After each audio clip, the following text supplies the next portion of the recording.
Okay, so basically what we've been doing is figuring out the rate of change, either given 2 points, an equation,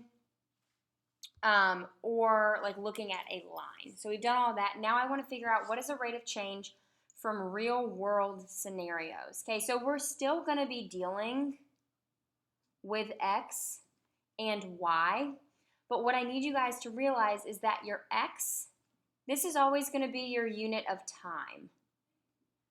Okay?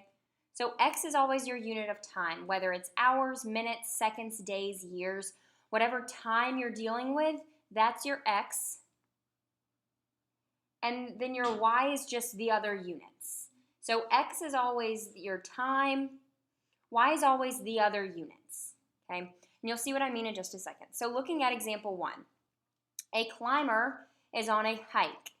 After 2 hours, he's at an altitude of 400 feet. Okay, so I'm going to put this information in a table. Now remember, X, that's your unit of time. So looking here, I've got hours and I've got feet. My unit of time, in this case, is my hours. So I've got my hours. My other unit is feet. So I've got my X and I've got my Y. Okay, so my X is still my time unit, Y is the other one. So after 2 hours, 400 feet. Keep reading.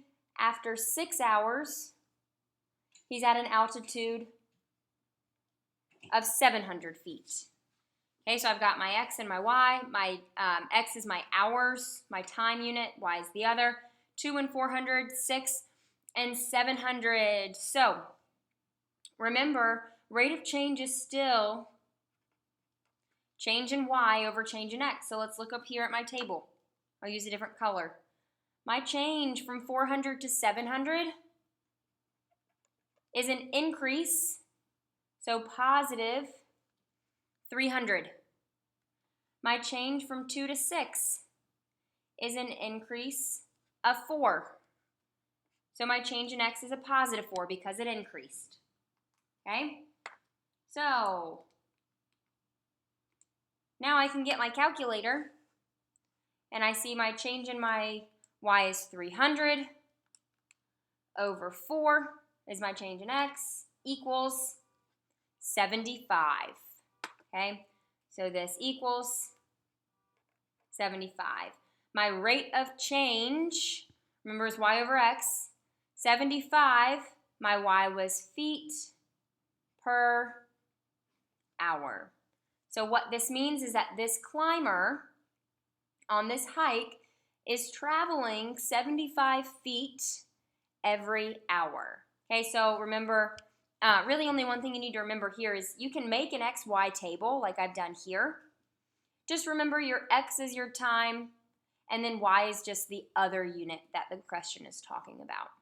So time, and then the other stuff, X and Y. Then you can do what we've done for several days now, change in your Y over your change in your X, and then you'll simplify. So 75 is my rate of change.